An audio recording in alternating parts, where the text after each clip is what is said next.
Welcome to Dreamscribe, your companion on the journey to peaceful sleep. Before you drift off, don't forget to like and subscribe. It helps this calming community grow. Where in the world are you tuning in from? I've been on the road for weeks now.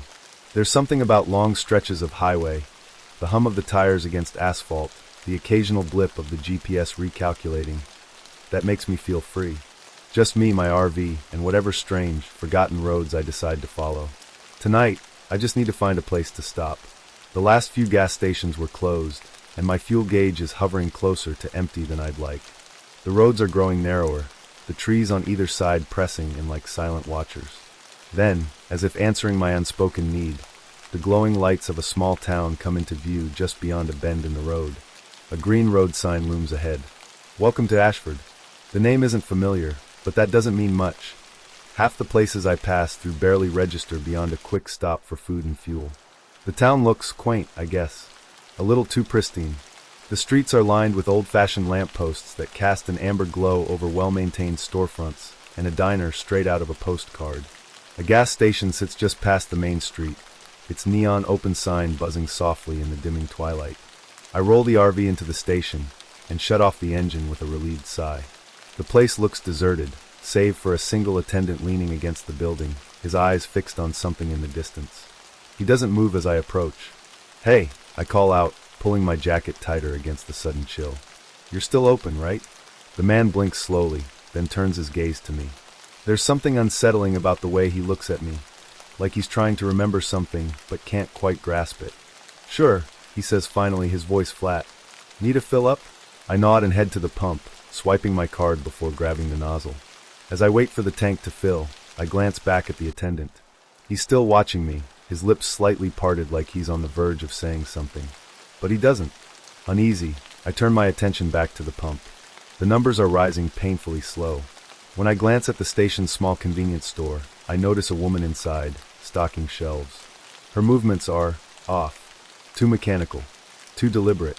Like she's following a script she doesn't quite understand.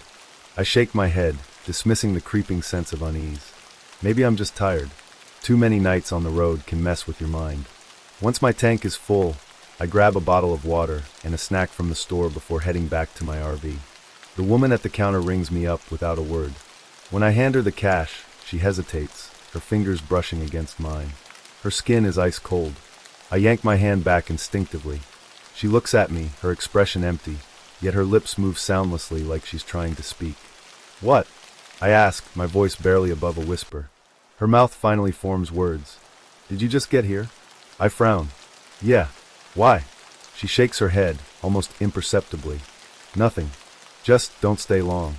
Before I can ask what she means, she turns away, disappearing into the back of the store. A chill runs down my spine, but I force myself to shrug it off. Small-town weirdness. Every place has its quirks. Back in the RV, I decide to find a spot to park for the night. There's a small lot near what looks like an old motel. It's empty except for a couple of cars, and the neon vacancy sign flickers uncertainly. I lock the doors, close the curtains, and settle in. The eerie feeling lingers, but exhaustion outweighs paranoia, and soon, sleep takes me. I wake up to silence. Not the kind of silence you expect in a small town at night. This is wrong. No wind. No distant hum of passing cars. Even the usual creaks and groans of the RV are gone. My stomach knots as I pull the curtains back and peer outside.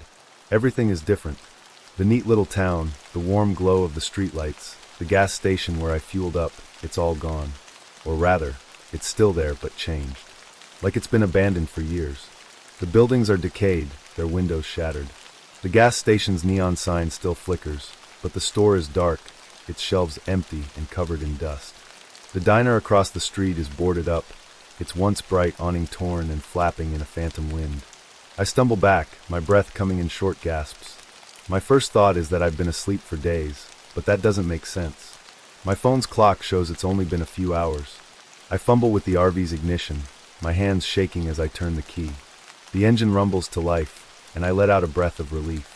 I have to get out of here. Throwing the RV into drive, I speed toward the town's exit. But as I reach the edge of town, something slams against the windshield. A person.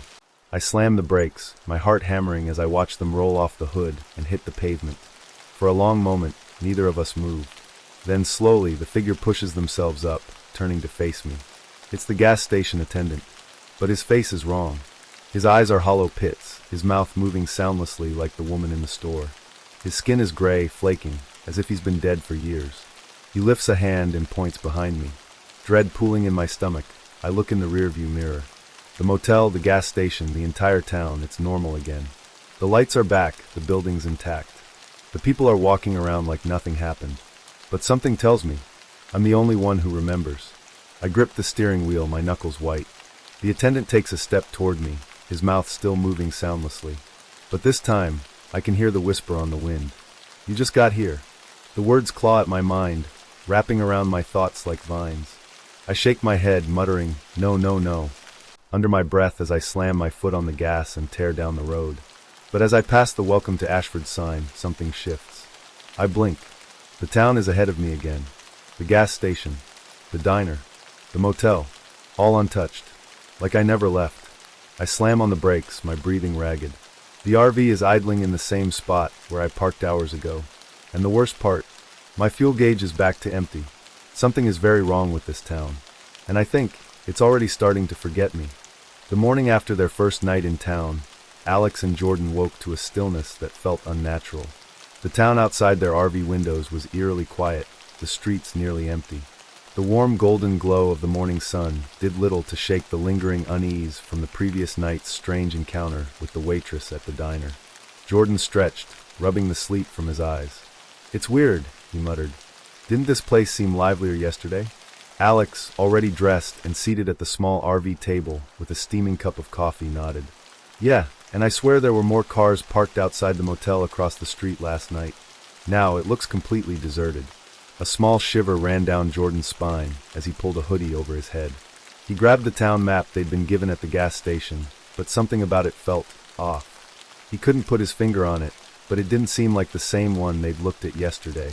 The road names looked different, and some places they'd noted, like the diner and gas station, weren't marked anymore. Hey Alex, check this out. Didn't we mark where we ate last night? Alex took the map and frowned. Yeah, I swear we did, but the place isn't even listed here.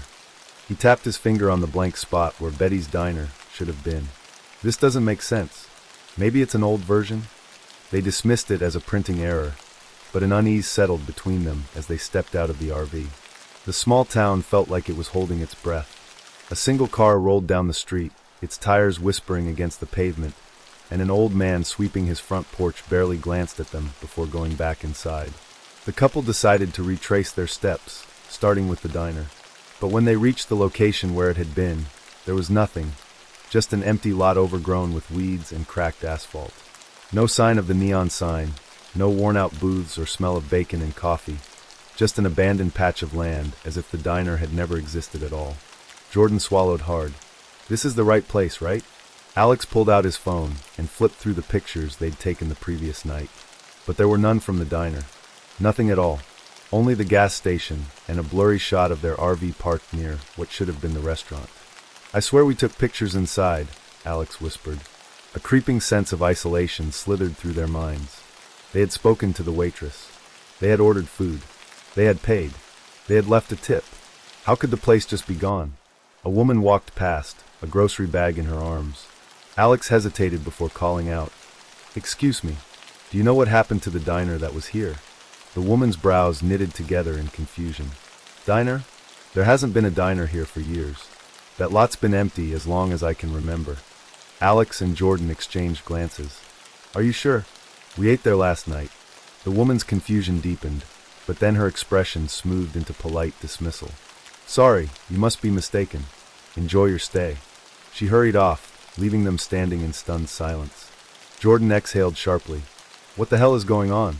Their next stop was the gas station, hoping to find the man who had given them the town map. When they arrived, however, the building was locked up tight. The sign in the window read closed, and dust coated the inside of the glass, as if no one had been inside for months. Jordan rattled the handle, but it didn't budge. This was open yesterday. The guy inside even gave us directions. Something's wrong, Alex said, voice barely above a whisper. Like, seriously wrong. They decided to check the motel next, hoping someone there would remember them. But when they approached the front desk, The woman behind the counter greeted them with a blank stare. Hi, we stopped in town yesterday. Alex started hesitantly. I think we spoke to you last night. We were looking for a place to stay. The woman blinked slowly, glancing between them as if seeing them for the first time. I'm sorry, but I don't remember you. Jordan let out a nervous chuckle. You don't remember? We asked if you had any open rooms. You said everything was booked. She shook her head. I don't recall speaking to you, and we haven't had any guests in over a week. The words hit them like a physical blow. The cold, creeping dread from that morning solidified into something heavier, something undeniable. Alex pulled out his phone. We even took a picture of the street outside. He scrolled through the gallery, but the picture was missing. In fact, all their photos from the past 24 hours were gone. No, Alex muttered, flipping through the empty album. This isn't happening. Jordan clenched his jaw, turning to the woman. Look, we were here yesterday. People saw us. We ate at a diner that's now missing. We stopped at the gas station that's now abandoned. How does that make sense? The woman's lips pressed together in a nervous frown. I don't know what to tell you. Then her eyes darted toward the clock behind the counter, and something in her demeanor shifted. I have to close early today. If you don't need anything else. Jordan scoffed. Close early? It's barely noon. I have to close, she repeated, her fingers gripping the edge of the counter. You should leave. Alex grabbed Jordan's wrist. Come on, let's go. Outside, the sun was still bright, but it offered no comfort. The streets were quieter than before. The houses seemed further apart, the buildings more faded, more worn. Had the town always looked this way? I don't think we should stay another night, Alex said firmly. Agreed. Let's get back to the RV and go. As they walked, they noticed the people who were outside had begun to avoid looking at them. A man walking his dog turned a corner abruptly. A group of kids playing near a rusted old truck suddenly scattered, running indoors as if an unspoken signal had warned them. Curtains shifted in windows as unseen eyes watched them pass. By the time they reached their RV, their skin was crawling with unease. They climbed inside, locking the door behind them. We need to leave. Now. Jordan turned the key in the ignition. The engine roared to life, and they both exhaled in relief. But as he shifted into drive, Alex gasped. Wait, look at the road. Jordan's breath hitched in his throat. The road they had driven in on, the only road leading out of town, was gone. Not overgrown, not blocked off. Just gone, as if it had never existed at all. Their hearts pounded as they stared at the endless stretch of desolate land where asphalt should have been. And then came the realization that sealed their growing horror. They had no idea how to leave. The dread had started as a whisper, a creeping sense of unease, but now it had taken root, thick and suffocating. I tried to rationalize what had happened the previous night, how every conversation I had with the townsfolk seemed to reset, how no one seemed to remember me even minutes after speaking. But logic had lost its grip. Morning light streamed through the windows of the RV, golden and warm, but it did nothing to lift the weight in my chest. I had parked in the same gravel lot beside the diner where I had eaten last night. The glowing neon sign still hummed, its red letters spelling out Mary's Kitchen, but something was off. The truck I had parked next to was gone, replaced by another vehicle entirely, an old blue sedan I hadn't seen before. Maybe the owner had left early, I reasoned. Maybe I was just overthinking. But when I stepped inside the diner, my stomach clenched. It wasn't just the car that had changed. The waitress, the one I had chatted with for nearly an hour the previous night, was there again. Same uniform, same tired expression. But as I slid into a booth and offered her a nod, she simply stared at me blankly, as if we had never met. Morning, I said, forcing a smile. Morning, Han, she replied, just like before. What can I get you? I hesitated. Do you remember me? I was here last night. I sat right there at the counter. She gave me a polite, puzzled smile, as if I were some stranger passing through for the first time. Sorry, sugar. We get a lot of travelers. My blood ran cold. Right? I murmured, scanning the room. Every detail looked eerily the same as last night. The lone trucker sitting in the corner, the couple by the window sharing a plate of pancakes. But the trucker, a burly man in a plaid shirt, looked up at me with the same distant disinterest as before, like I had never existed. I finished my coffee hastily and left cash on the table, my appetite now completely gone. As I stepped outside, I turned back toward the diner. I could see the trucker speaking to the waitress, and for a brief moment, he turned his head towards me. his brow furrowed, as if struggling to recognize me, but then, just as quickly, his gaze went blank again. I hurried back to the RV. This wasn't normal. Something was wrong. Determined to shake off the unease, I decided to take a walk through town. The streets were oddly empty for this time of morning. The same store signs hung, the same houses lined the road, but there was something eerily still, as if the town itself was holding its breath. A small hardware store sat at the corner, its door propped open. A bell jingled as I stepped inside, and an older man behind the counter greeted me. "Mornin'. Anything I can help you find?" I took a breath. "Actually, yeah. I was here yesterday." "Oh, traveler, huh? Passing through?" I swallowed hard. "Yes. I actually stopped by this store yesterday. I talked to you." The old man blinked, his expression placid. "Can't say I recall that, but welcome all the same." I clenched my jaw. "You don't remember me at all?" "Not even a little." The man chuckled softly. "Afraid not, son. You sure it wasn't some other town?" My skin crawled. "No, it was here." And then, just as I was about to press further, something shifted in his eyes. For the briefest of moments, his face twitched, a flicker of something almost struggling to surface. But just as fast, it was gone. He simply smiled, as though none of this conversation had happened. "Now, was there something you needed?" he asked again, his voice identical to before. I took a step back. "No, I think I'm good." As I turned to leave, I could feel his gaze on me, unwavering. It burned into my back like a brand, like something that wasn't just curiosity, but something else entirely. I rushed back to my RV, my pulse pounding. The town was wrong. No one remembered me. No one even seemed capable of remembering me. I needed to leave. Throwing open the door, I climbed into the driver's seat and turned the key. The engine rumbled to life. Relief flooded through me. I took one last glance at the town, at the diner, at the people walking along the street, people who had no recollection of my existence. Then I drove.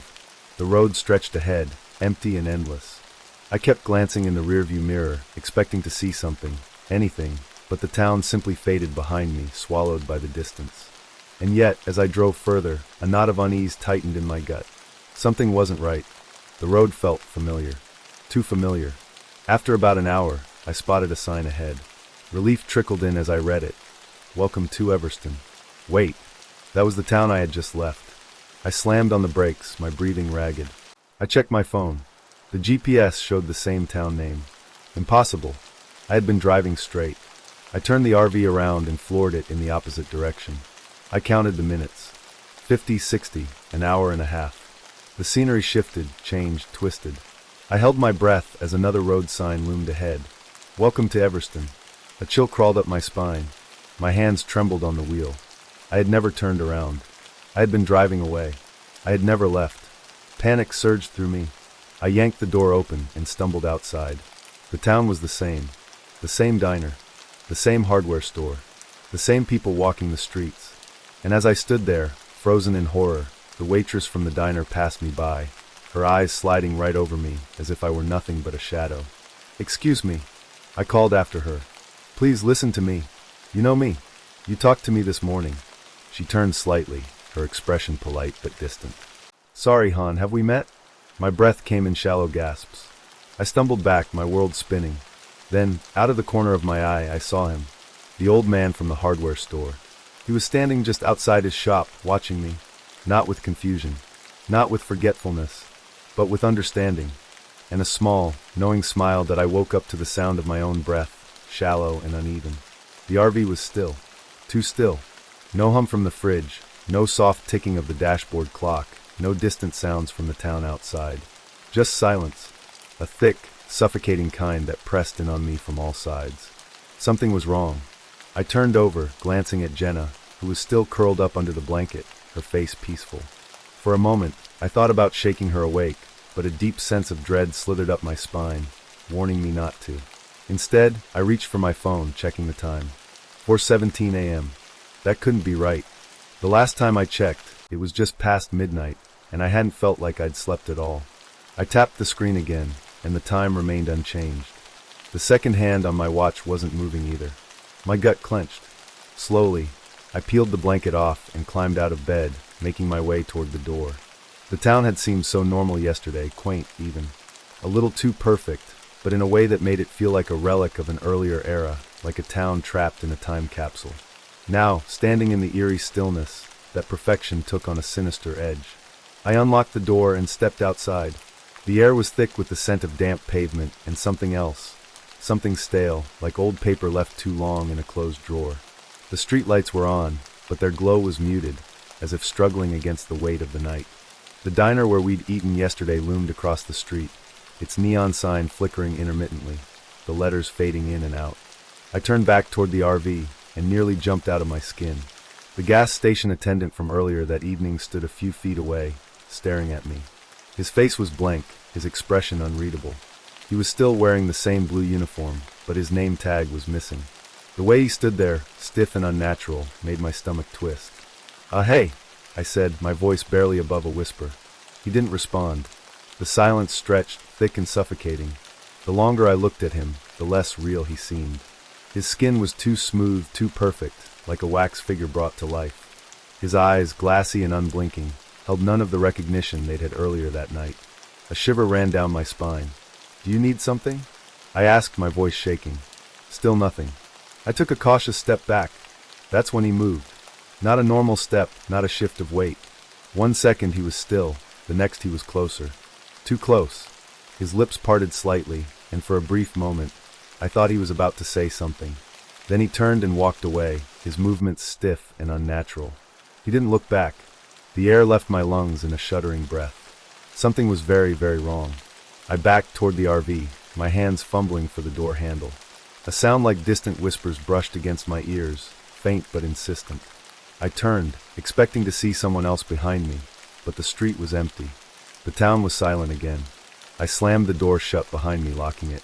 Jenna stirred in bed, blinking up at me sleepily. "What's wrong?" she murmured. I hesitated. How could I explain it?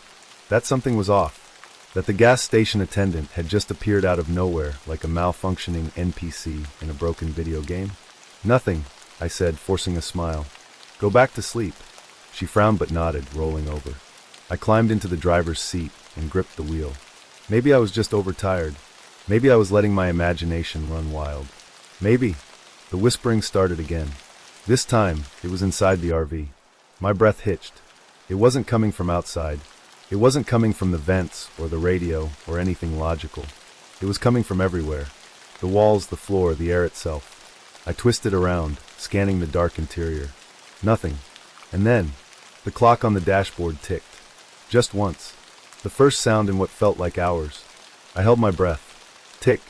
Another second passed. Tick. And then, knock. A slow, deliberate knock at the door. Jenna shot up in bed, her eyes wide. "Who?" I shook my head, pressing a finger to my lips. The knocking continued, steady and measured, like whoever was outside wasn't in any hurry. Knock. Knock. Knock. I stood, moving toward the door, my heart hammering. My hand hesitated over the lock. Then I looked out the window, and my blood ran cold. There was no one there. Nothing but empty street and flickering streetlights. The knocking stopped, and then all at once, every clock inside the RV started ticking again. The fridge hummed to life. The second hand on my watch resumed its steady movement. The radio crackled with faint static before falling silent again. The town was awake, but something told me we shouldn't be here when the sun rose. I turned back to Jenna, my voice barely above a whisper. "We need to leave. Now."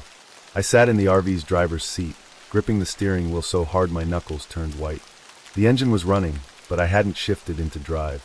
I just sat there, staring through the windshield at the town of Hollowbrook, at the neat rows of houses, at the empty streets, at the gas station where I had spoken to the clerk. Marlene? Was that her name? Not even an hour ago. Only now, the station's lights were off. The windows were dark. It looked like it had been closed for years. I turned to Jennifer in the passenger seat. She was pale, shaking. "This isn't real," she whispered. "It can't be real." But it was. It had to be. Because if it wasn't, then how do you explain the people vanishing? The buildings shifting? The way the town seemed to forget us the moment we left a room, a street, a conversation? I swallowed hard, trying to ignore the creeping sensation that was clawing up my spine like icy fingers. "We need to go," I said, my voice barely steady. "We need to get out of here. Now." Jennifer nodded frantically. I slammed the RV into drive and pressed the gas pedal. The vehicle lurched forward, tires squealing against the pavement as we sped down Main Street. The storefronts blurred past, the lamplights overhead casting eerie pools of yellow across the road. I didn't care about the speed limit. I just wanted out. The GPS screen flickered. The map reset itself. The blue navigation line twisted into something unfamiliar, something wrong. My hands trembled as I gripped the wheel tighter. The road ahead stretched endlessly, but it didn't feel right. Jennifer gasped beside me. "Where's the highway?" I followed her gaze and nearly slammed on the brakes.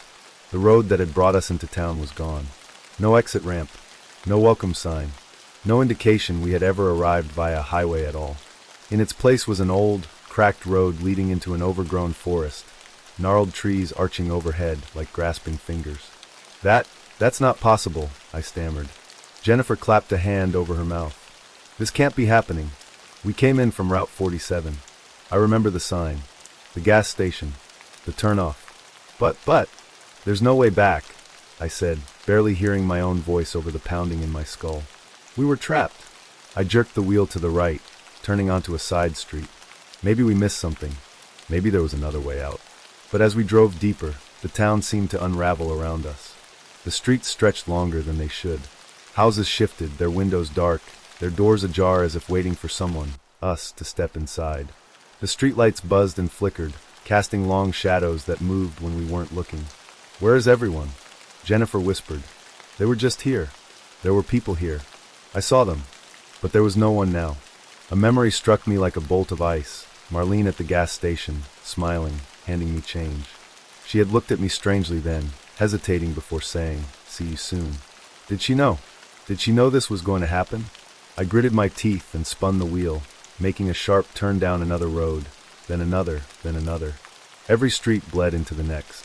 We passed the same cracked sidewalk, the same leaning street lamp, the same mailbox with the rusted flag. "It's looping," I choked out. "The whole damn town is looping." Jennifer was hyperventilating. "We have to get out. We have to find someone." But there was no one, and that's when I saw it. A figure standing in the middle of the road, right in the glow of the headlights. I slammed on the brakes. The RV skidded to a stop inches from the figure. It was a man. No, it looked like a man, but something was wrong. He was facing away from us, standing perfectly still. His clothes were old, tattered. His skin was pale, almost gray, and his hair hung limply around his shoulders. Who is that?" Jennifer whispered, clutching my arm. "I don't know." I honked the horn. He didn't move. "Hey!" I called out, rolling down the window slightly. "Hey, we need help. Do you know how to get out of here?" No response. I put the RV in reverse, but as soon as I did, the figure's head twitched. A slow, jerky motion that sent my stomach plummeting. Then he turned. His face was wrong. Hollow eyes, a stretched, twisted mouth, and yet something about him was familiar. No, Jennifer gasped. That's the man from the diner. The one sitting by the window. The one who left before we did. I remembered him now. He had been there. Quiet. Unmoving. Like he was waiting. "What the hell is going on?" I muttered. The man, or whatever he was, began walking toward us. Each step was stiff, unnatural. His mouth opened as if to speak, but no sound came out. Only silence. A vast, choking silence that pressed in on all sides. Jennifer screamed. "Drive!" I didn't need to be told twice. I floored the gas, swerving around the figure. But as we passed him, I saw them. More figures. Standing in doorways. Peering from the windows. Motionless. Silent.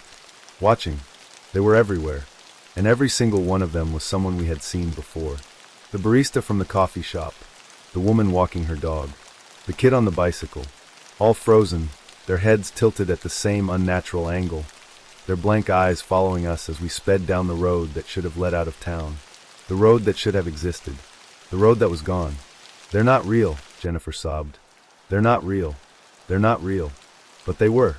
And they weren't forgetting us anymore. As we drove, the RV's headlights illuminated a new sight ahead. A massive, weathered sign standing at the edge of a cracked and broken road. "Welcome to Hollowbrook." Beneath it, scrawled in rust-red paint, were the words, "No one leaves." I don't know how long I've been driving. I don't know where I am anymore. And worst of all, I don't know if anyone remembers me. The road ahead is empty. The GPS has stopped giving directions. It's just a pulsing blue dot on a blank screen, drifting in a void. My phone has no signal, and the clock on the dashboard is stuck at 3:17 a.m., the exact time we tried to leave that damn town. At first, I thought we'd made it out.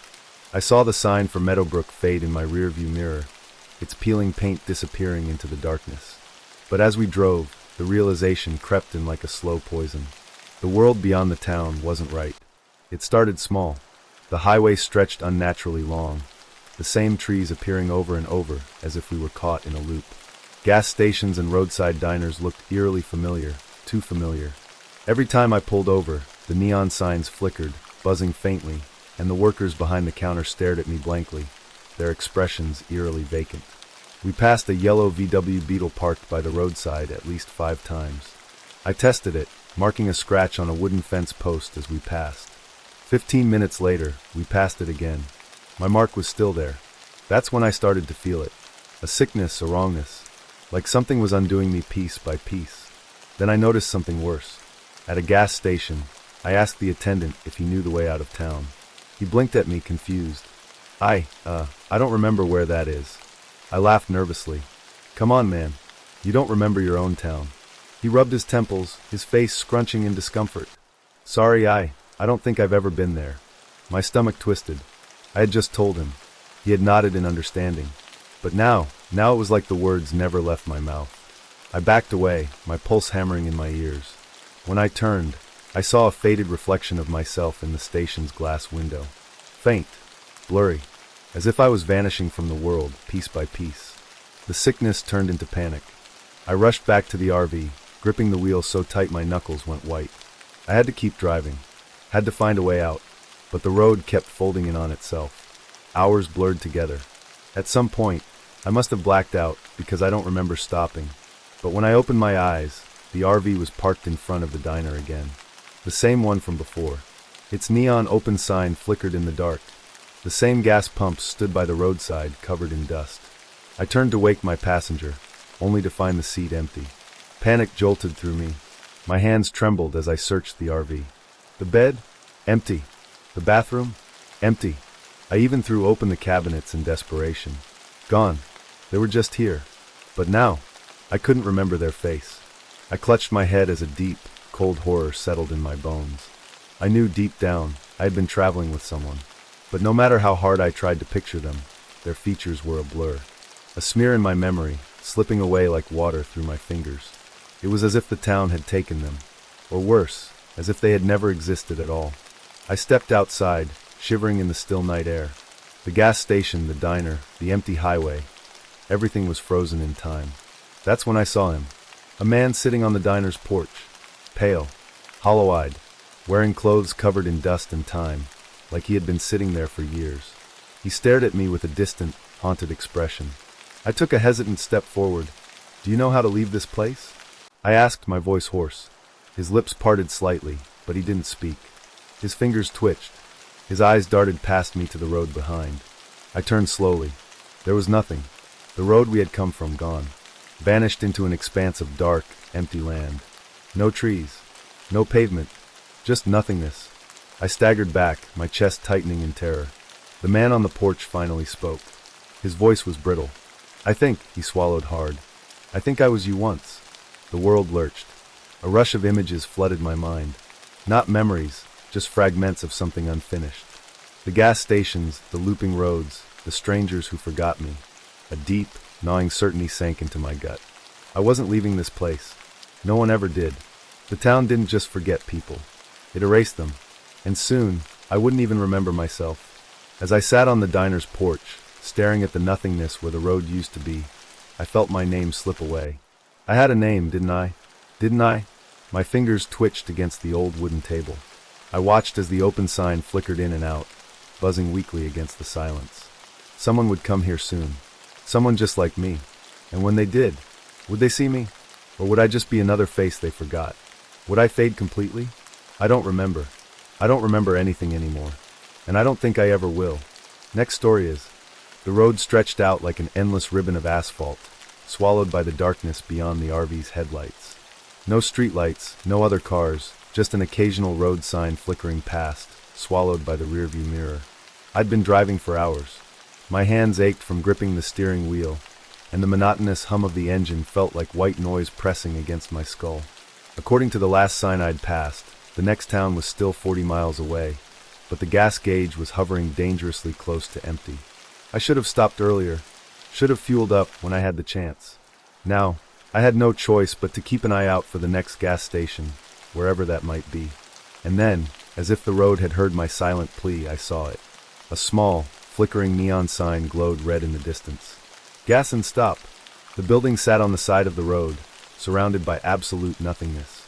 Just a single convenience store attached to the pumps, dim yellow lights spilling from its windows. It felt outdated. Something about it reminded me of an old postcard, like a piece of the past that hadn't quite caught up with time. Pulling into the station, I noticed no other cars, just my RV and the attendant behind the counter inside. He was an older man, dressed in a faded red uniform, staring blankly ahead as if waiting for something. I parked by the pump, killed the engine, and stepped out into the cool, silent night. The air was thick with the scent of gasoline, and the only sound was the distant buzz of insects under the lights. It should have felt normal, but it didn't. I couldn't place it at first. Just an odd feeling, something like déjà vu, like I had been here before but couldn't remember when.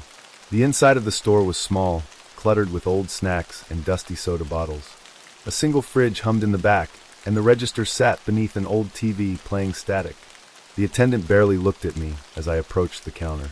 His face was worn, skin pale and sagging like he hadn't slept in weeks. "Pump 3, I said, pulling out my wallet.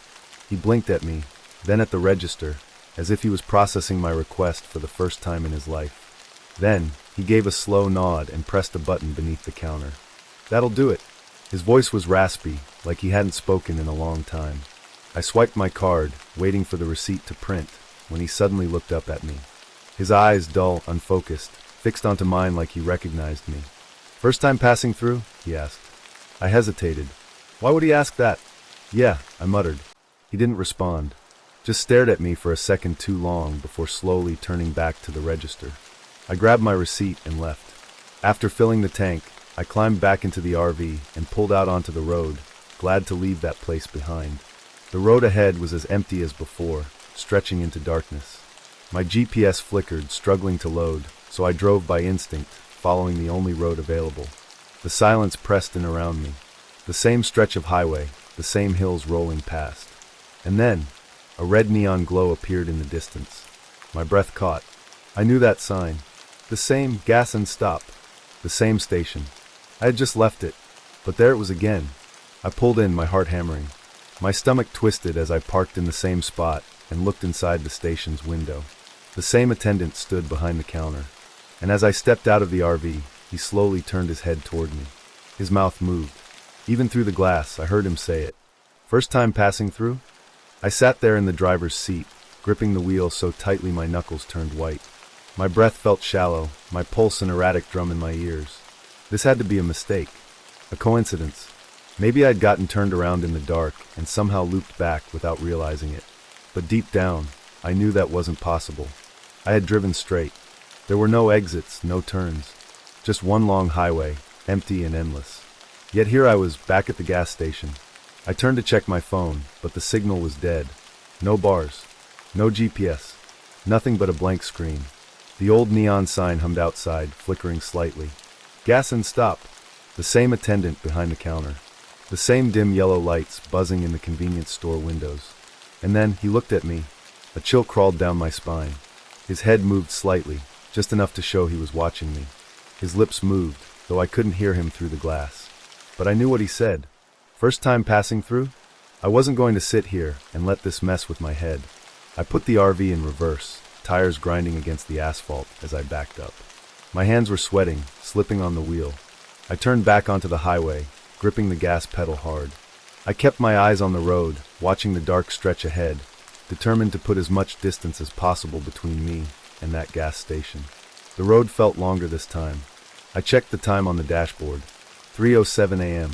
Kept driving. Checked again. 3:07 a.m. My foot pressed harder on the accelerator. I had to be making progress. I had to be moving. Then, a faint glow appeared ahead. A red neon glow. My hands shook against the wheel. I felt something deep in my stomach drop as I slowed down. No, this was impossible. But there it was again. The same gas station. The same sign. The same attendant staring at me through the window. I felt like I was going to be sick. I shut my eyes, forcing myself to take a slow breath. Maybe I was overtired. Maybe my brain was playing tricks on me. But when I opened them, the station was still there. And so was the attendant. He raised his hand, slowly, and then he waved. I didn't want to go back inside. I didn't even want to stop. But I had to understand what was happening. I took a deep breath and parked again. The air outside was still and thick. No wind, no noise, just the distant buzz of the gas station lights. I walked toward the store, my boots crunching against the gravel. The closer I got, the more wrong everything felt, like stepping into a memory I wasn't supposed to relive. The bell above the door jingled when I stepped inside. The attendant didn't move. He stood there, staring at me, his expression unreadable. "You lost?" he asked, voice just as dry and raspy as before. I swallowed hard. "I think so." His gaze didn't waver. "That happens here." The words sent a cold ripple through my chest. "What do you mean?" I asked. He just blinked. "You'll see." I turned and left without another word. I drove again. Faster this time. I kept my eyes on the odometer. Kept track of the mile markers. But it didn't matter. The road kept looping. Each time, I'd pass by familiar landmarks, a bent mile marker, a dead tree, a rusted-out road sign, only to find myself right back at the gas station. Every time, the attendant was waiting. Every time, he would say the same thing. "First time passing through?" The words echoed in my head. I tried going slower. I tried pulling over and waiting, hoping maybe time would reset itself, that morning would come, and this nightmare would break. But nothing changed. The sky never brightened. The road never ended. And the gas station never disappeared. I checked my phone again. Still no service. The dashboard clock still read 3:07 a.m. Time wasn't moving. I wasn't moving. By the fifth loop, I was done pretending this wasn't real. I pulled into the station, this time slamming the RV into park. The attendant was already watching me. I marched inside. "What the hell is going on?" My voice came out sharper than I intended. He didn't even flinch. "You're stuck," he said simply. "Like the others." My stomach twisted. "The others?" I swallowed. "What others?" He didn't answer. He just pointed behind me. I turned and saw them. For the first time, I noticed the other vehicles. RVs, trucks, motorcycles, all parked in the lot behind the gas station, covered in dust and rust. Abandoned. The engines dead.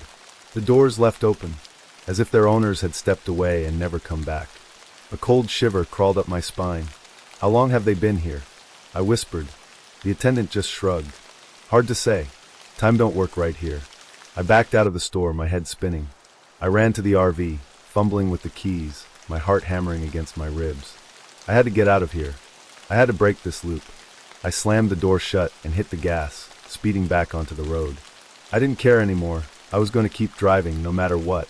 My hands gripped the wheel so tight my nails dug into my palms. The road blurred past. Trees. Mile markers. Darkness. I checked the clock again. 3:07 a.m. I kept going. Kept driving. Then, a faint red glow appeared ahead. I screamed. It was there. Again. The same gas station. The same neon sign. The same attendant, waiting in the window. Watching. I didn't stop this time. I pulled into the lot, but I didn't move. I sat there in the driver's seat, my whole body numb. This was it. This was forever. I looked toward the store. The attendant was already stepping outside, walking toward me. Slow. Unhurried. He leaned against the driver's side window. His voice was quieter this time. "Ain't no point fighting it." My throat felt dry. "Then what do I do?" I whispered. He studied me. And then finally he said, "You wait. One day someone else will come through.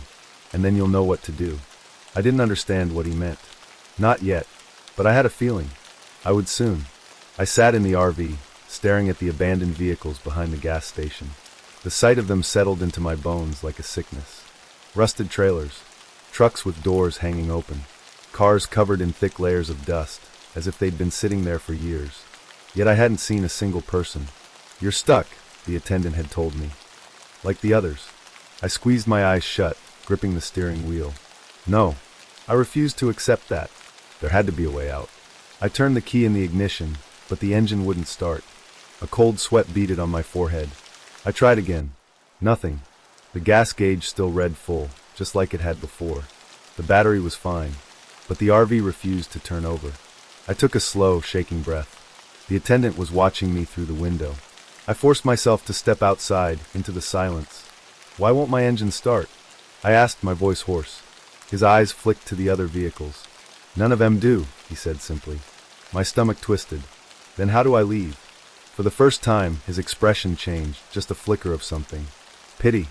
Ain't about leaving," he muttered. "It's about figuring out why you're here."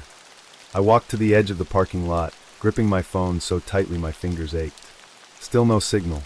The sky overhead was unchanging, neither night nor day. A hollow, eternal gray. The clock on my phone still read 3:07 a.m. I turned, looking down the road. A single dark stretch of asphalt. No cars. No noise. Just the gas station and the road, frozen in time. I glanced back at the attendant.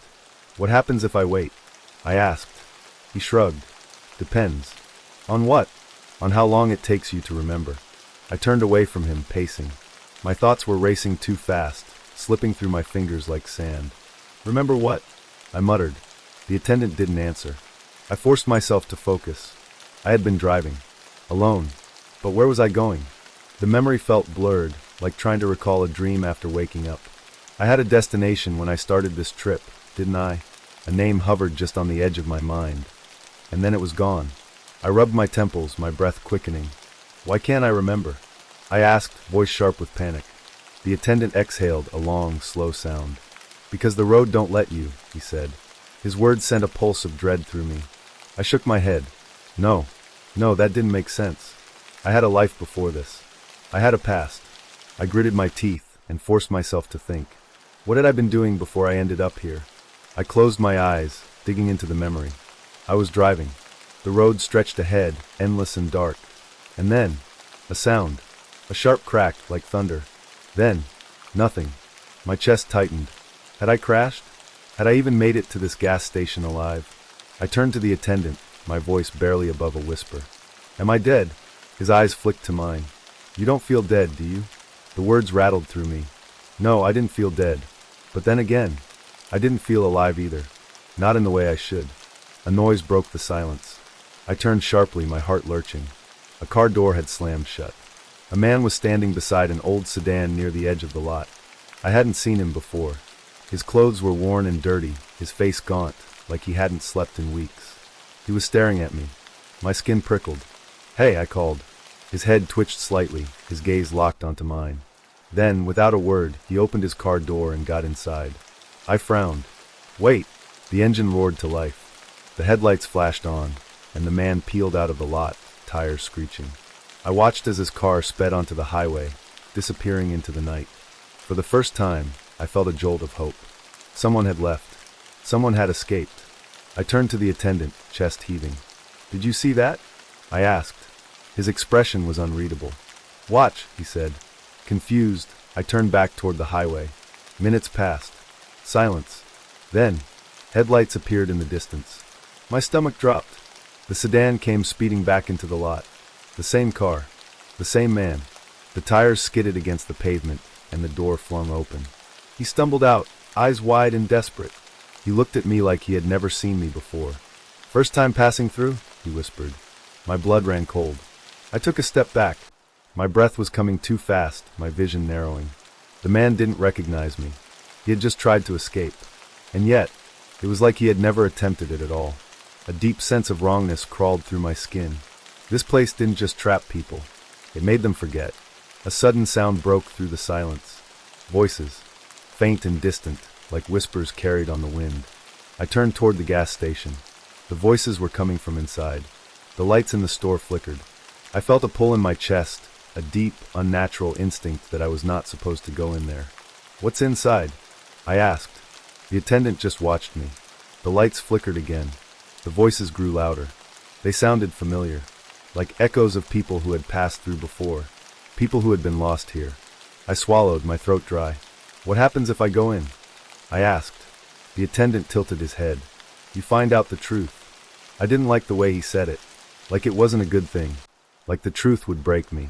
The whispers rose into a chattering murmur. A deep dread settled into my bones. I could feel it. If I walked through that door, I would never be the same. I would never leave. I took a step back. I don't want to know, I whispered. The attendant exhaled. Then you're not ready. And just like that, the voices stopped. Silence.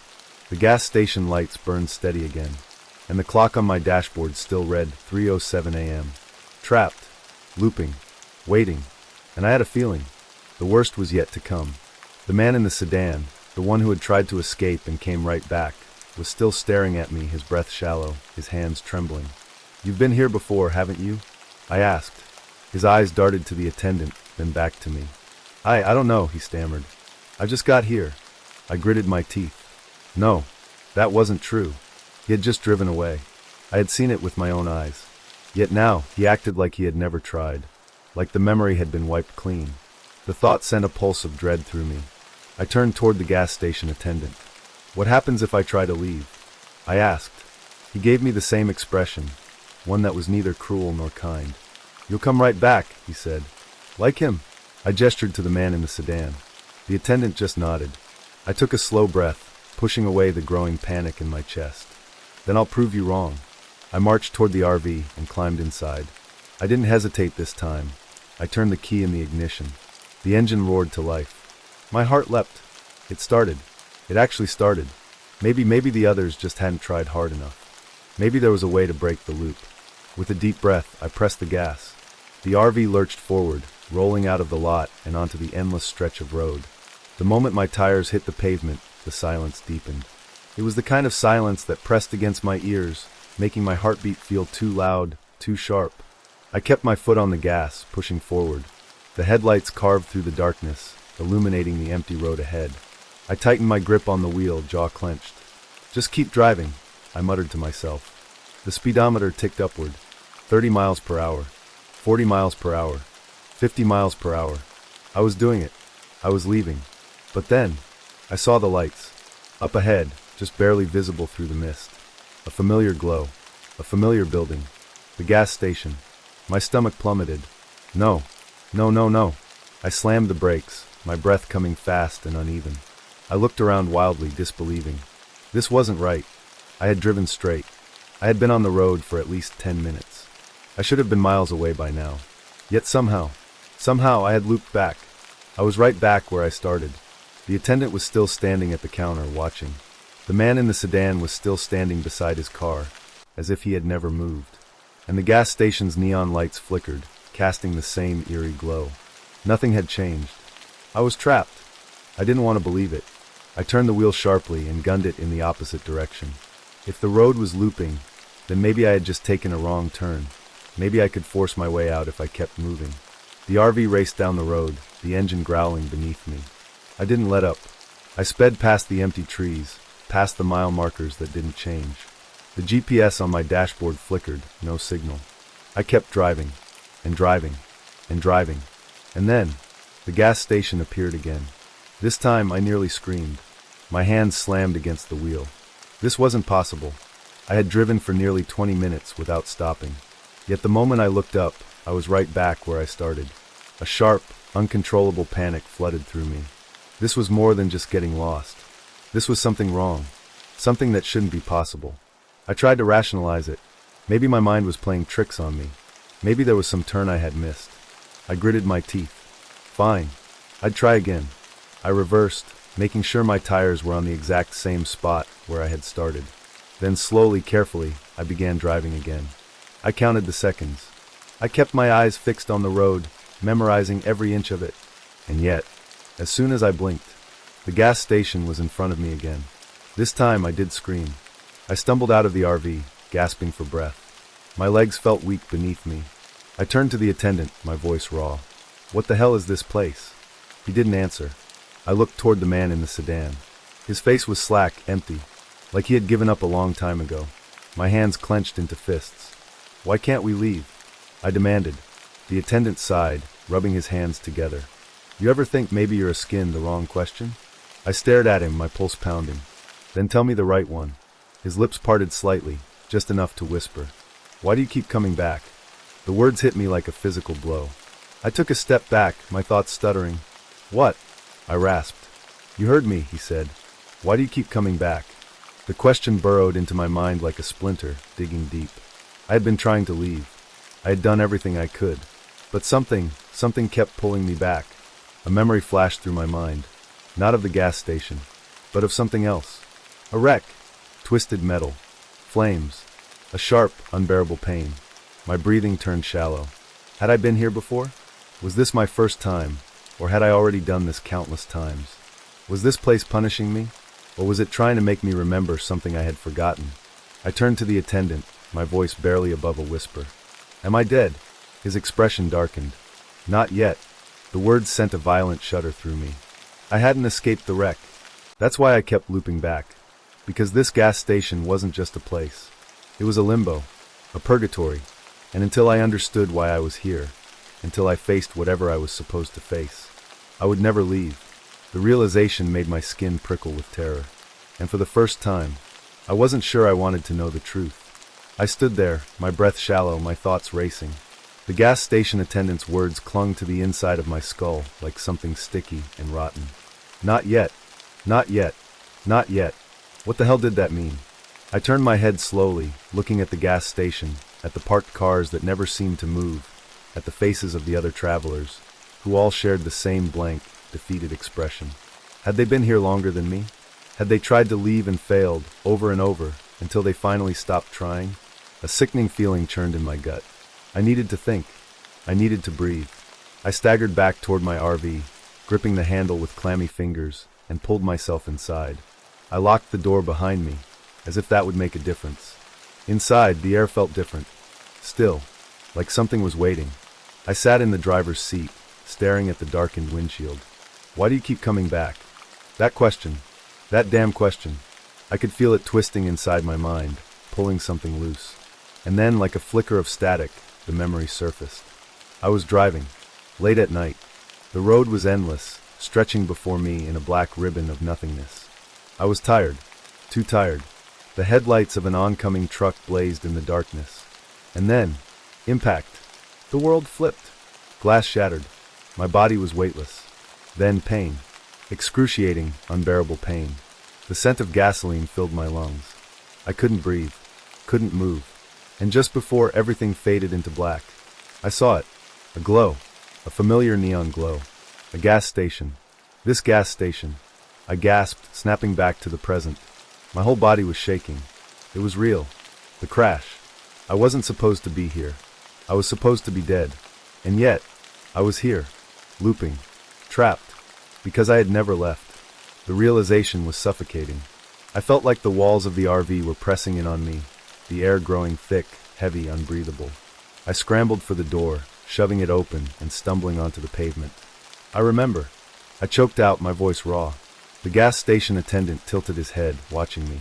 Good, he said, like he had been waiting. I turned wildly, looking around. At the road. At the other travelers. Some of them were staring at me, their eyes hollow.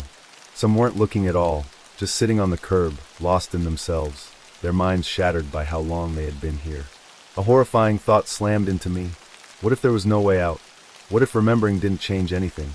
What if I was meant to stay here? Forever? The gas station attendant stepped closer. You have a choice, he murmured. I swallowed hard. What choice? I whispered. You can stay. The words made my stomach turn. I shook my head, backing up. Or? I asked, dreading the answer. The attendant's lips curled into a smile. Or you find the real way out. The way he said it, asterisk, asterisk, the weight behind those words, asterisk, asterisk, made my skin crawl.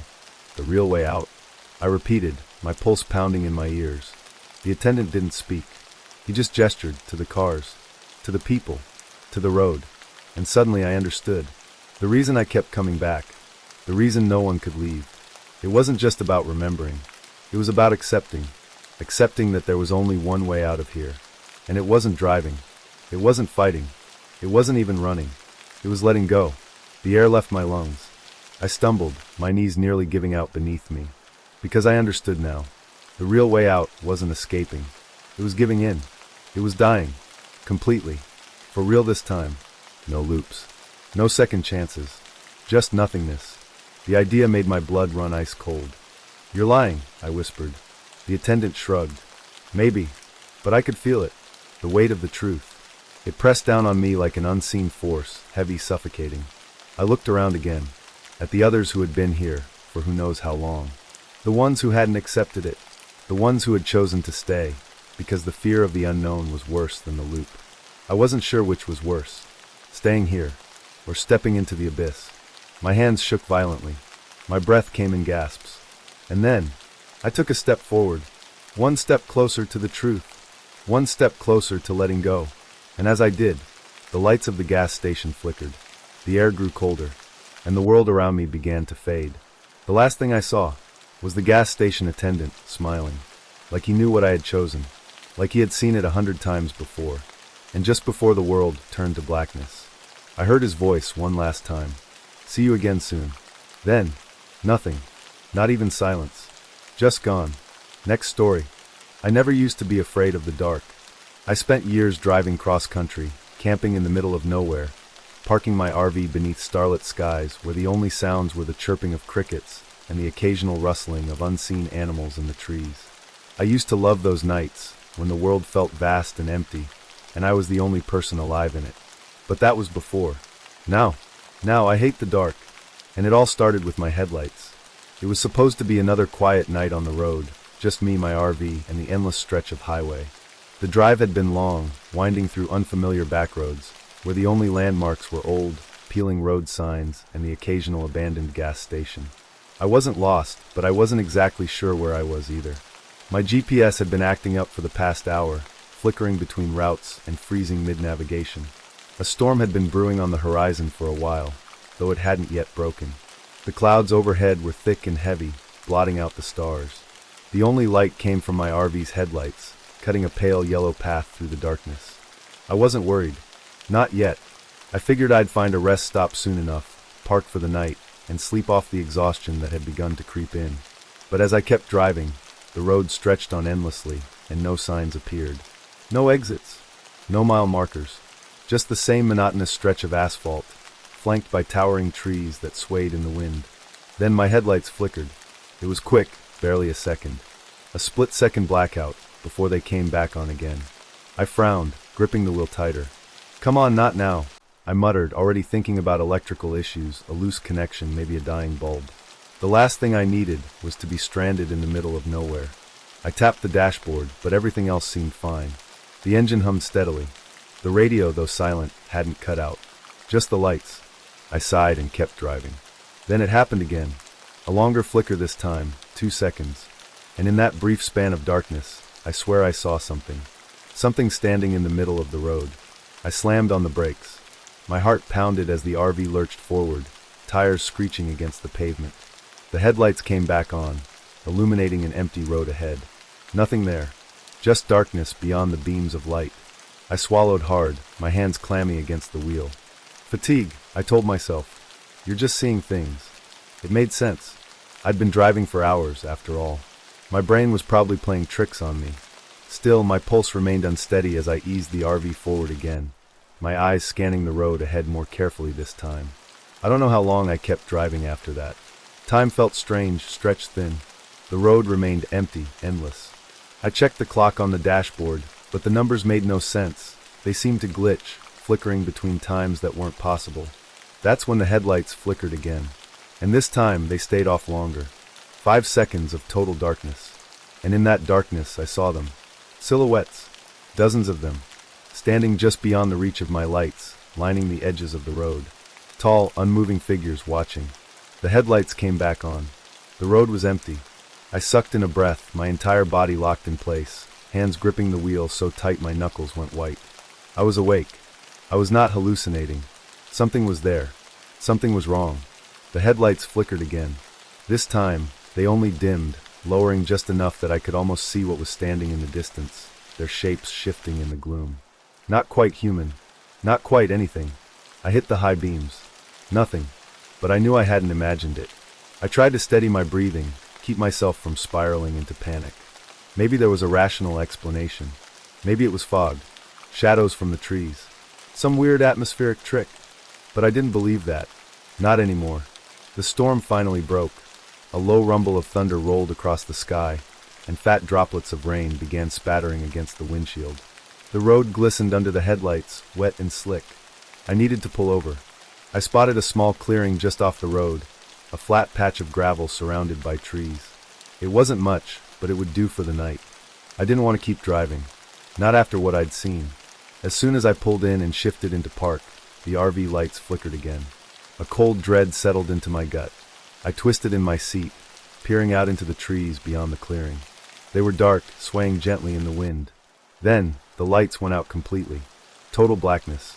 A second passed. 2. 5. Then they flashed back on, and someone was standing right in front of the windshield. A face. Too pale. Too wide. Too wrong. I screamed. My hand shot for the ignition, but before I could turn the key, the lights flickered again, and the figure was gone. Silence. Nothing but the patter of rain and the frantic hammering of my own heartbeat. I sat there, frozen, unable to breathe, unable to think. Slowly, I reached for the headlight switch. I hesitated. I didn't want to turn them off, because deep down I knew whatever I had just seen, whatever had been standing there, it wasn't gone. Not really. It was just waiting, just beyond the light. And the second the darkness took hold again, it would be closer. The first time the headlights flickered, I chalked it up to faulty wiring. Maybe a loose connection, or just the old RV acting up. But the second time, I knew something was wrong. I had been parked at a small roadside stop, a gas station so old and run down it barely deserved the title. The kind of place that smelled like stale coffee, motor oil, and dust. It had a single flickering neon sign, buzzing like an angry insect in the quiet night. The gas station attendant was an older man, his face hidden beneath the brim of a faded trucker's hat. He barely looked up as I paid for my fuel, muttering something about strange nights, and how folks don't travel much this way anymore. I didn't think much of it at the time, but as I pulled out onto the road, my headlights flickered again. And for a split second, just the briefest, most fleeting moment, I saw something. Something that shouldn't have been there. A figure, standing in the middle of the road. It was gone before my mind could even register what I had seen. One moment it was there, and the next, just an empty stretch of pavement. I slammed on the brakes, my breath caught in my throat.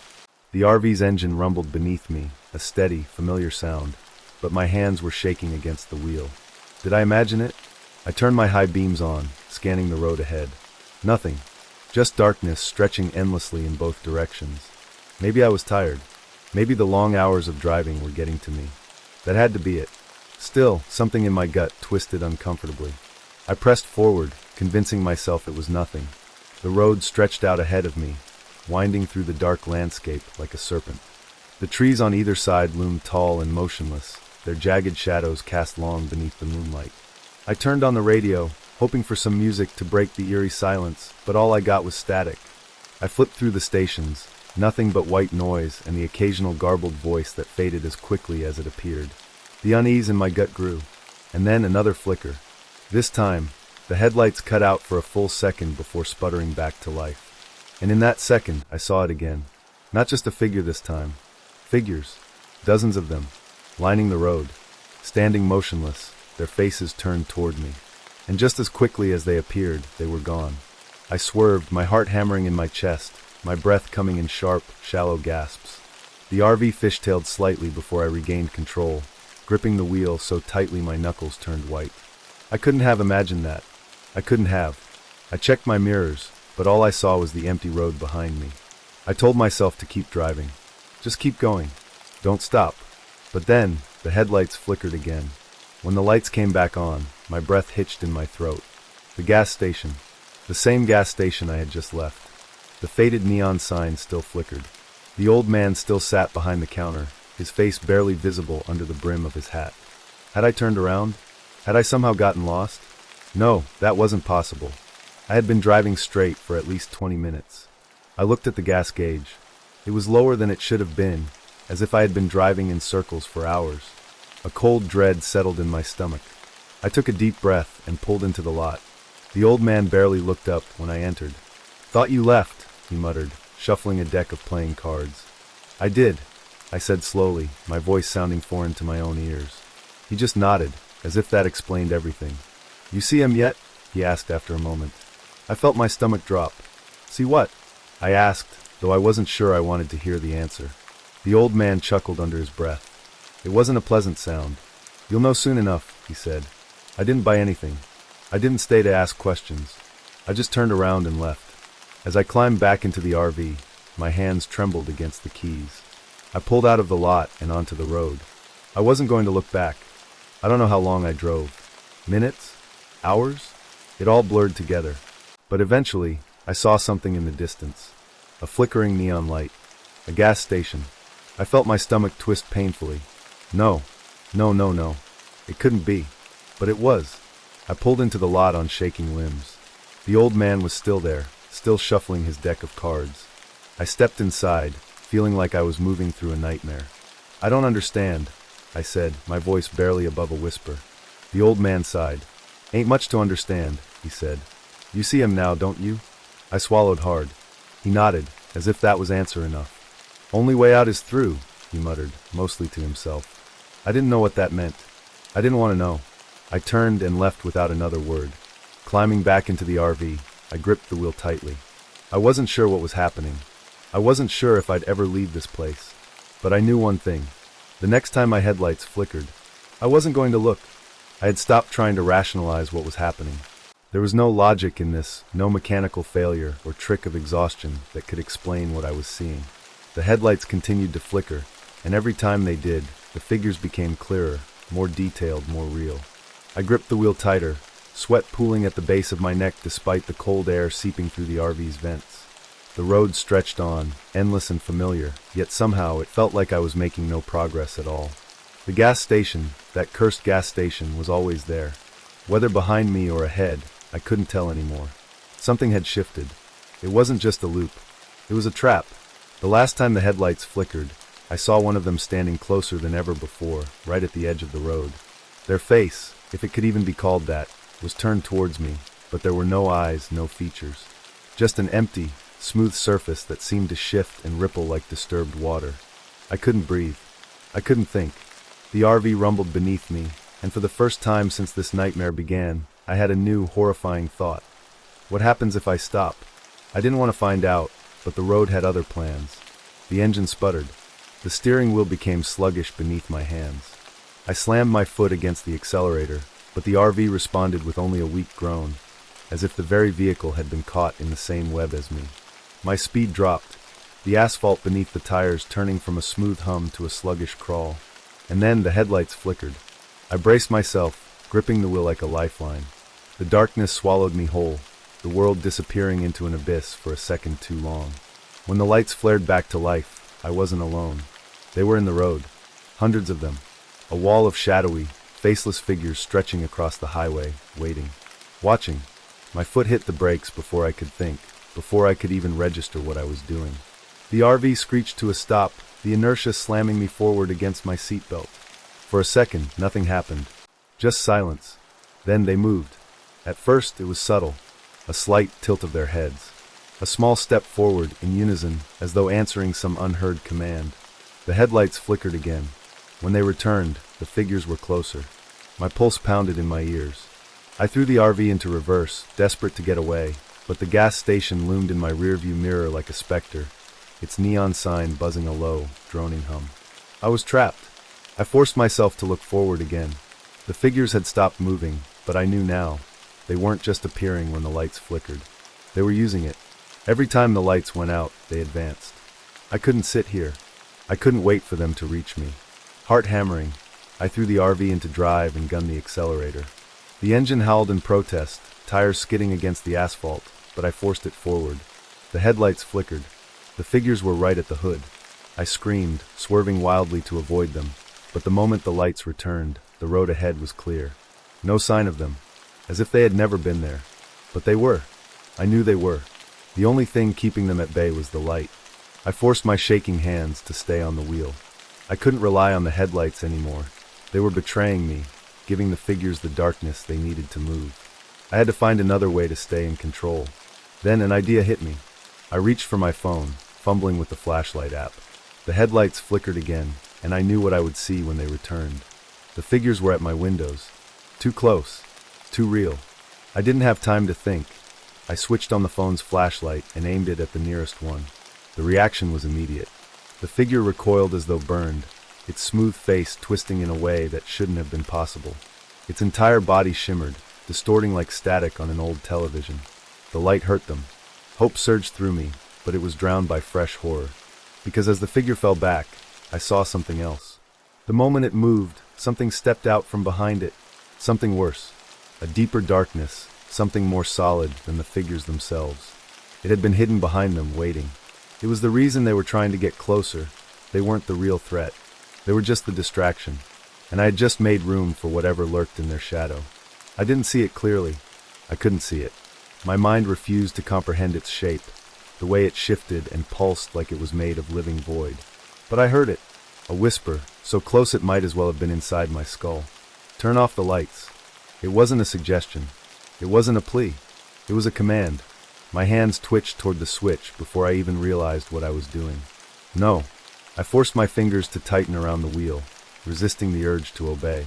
Whatever this thing was, it wanted me in the dark, and I knew what would happen if I gave in. I turned on every light I could. The phone flashlight, the dashboard lights, even the small LED reading lamp above me. The RV filled with a harsh glow, banishing the shadows. For the first time since this nightmare started, I heard something else. A screech, a sound that belonged to nothing human. And then the figures vanished. The whispering stopped. The night was silent again. I didn't stop driving. I didn't care how tired I was, how much my body ached from the adrenaline crash. I wasn't going to stop until I saw civilization again. But as the minutes stretched into hours, a new fear took hold of me. The road never changed. It stretched on endlessly, no matter how far I drove. The trees never broke into open land. There were no road signs, no exits, no passing cars. Just the same looping stretch of highway. And worse, the gas station was still there. No matter which direction I took, no matter how many turns I made, I always found my way back. And I knew deep down, it was waiting for me to make a mistake. To stop. To turn off the lights. I wasn't free yet. I had only bought myself time. Somewhere in the darkness, they were still watching. Still waiting. And I didn't know how much longer I could keep running. The night stretched on like an infinite abyss. The darkness growing heavier around the RV as Liam and Rachel sat frozen in their seats.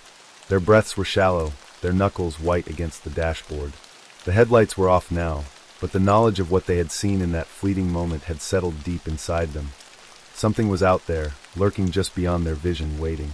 Liam swallowed hard, reaching for the key still stuck in the ignition. He hesitated before turning it. The memory of the flickering headlights revealing things that shouldn't exist was fresh, but they couldn't stay here. Rachel exhaled shakily. We should go back. Just drive back the way we came. Liam nodded numbly and turned the key. The engine sputtered to life, vibrating beneath them. With deliberate caution, he reached for the headlight's switch.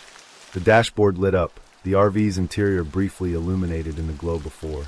A pulse of light washed over the road ahead. For an instant, the shapes returned, no longer stationary figures in the trees, but moving. They were closer now. Their misshapen, elongated limbs stretched toward the RV, their hollowed-out faces twisting unnaturally, as if trying to mimic expressions they had never learned. Rachel let out a strangled gasp and slapped at the switch, plunging them into darkness. Silence. Liam's pulse pounded in his ears. He gripped the wheel with sweaty hands, his throat constricting. They're getting closer. Rachel shivered. Then we don't stop. We just keep driving. Liam put the RV in gear and pressed the gas pedal. The wheels spun, the tires struggling against the uneven dirt beneath them before catching. The vehicle lurched forward. For a moment, everything seemed normal. The darkness stretched ahead, unbroken. The RV rumbled along the isolated road, leaving the memory of those things behind. But Rachel's eyes darted nervously to the side mirror, and she let out a sharp breath. The road, it's changing. Liam flicked a glance at the mirrors. His stomach dropped. The road behind them had vanished. In its place, only shifting darkness. It wasn't just the shadows cast by the night. It was as if the entire path they had traveled was unraveling, being swallowed by the void. Rachel turned in her seat, straining to see out the back window. I think it's following us. Liam didn't want to look, but something deep inside urged him to. His hands clenched the wheel tighter as he risked a glance in the rearview mirror. There, at the very edge of visibility, the figures were running. They weren't just standing anymore. Their grotesque, elongated bodies moved with jerky, unnatural speed, their limbs contorting and twisting at impossible angles. And worse, The faster the RV moved, the faster they ran. Rachel was hyperventilating now, gripping her seatbelt like a lifeline. They weren't moving before. They weren't moving before Liam. Liam's heart pounded in his chest. I know. He pressed harder on the accelerator. We just need to. Thump. The RV jolted violently. Something had hit them. Rachel screamed. Liam swerved, the wheel jerking in his grip as he struggled to regain control. The RV fishtailed slightly before stabilizing. His breath came in ragged gasps. What the hell was that? Rachel's eyes widened as she turned toward the passenger side window. One of them was clinging to the RV. Its skeletal fingers dug into the metal near the window, its face, an empty, gaping hole where a mouth should be, pressed against the glass. Its head twitched as if trying to make sense of them. Then suddenly, the sound was warped and unnatural, an inhuman distortion of her own terror. It sent a cold wave of dread flooding through her body. Get it off, she shrieked, grabbing at the nearest object, a flashlight, and slamming it against the window. The creature didn't react. It simply stared, its face contorting and twisting, repeating her scream like a broken record. Liam gritted his teeth and made a split-second decision. He yanked the wheel to the right, veering the RV hard toward the edge of the road. The sudden movement sent the creature slamming against a tree. A sickening crunch filled the air.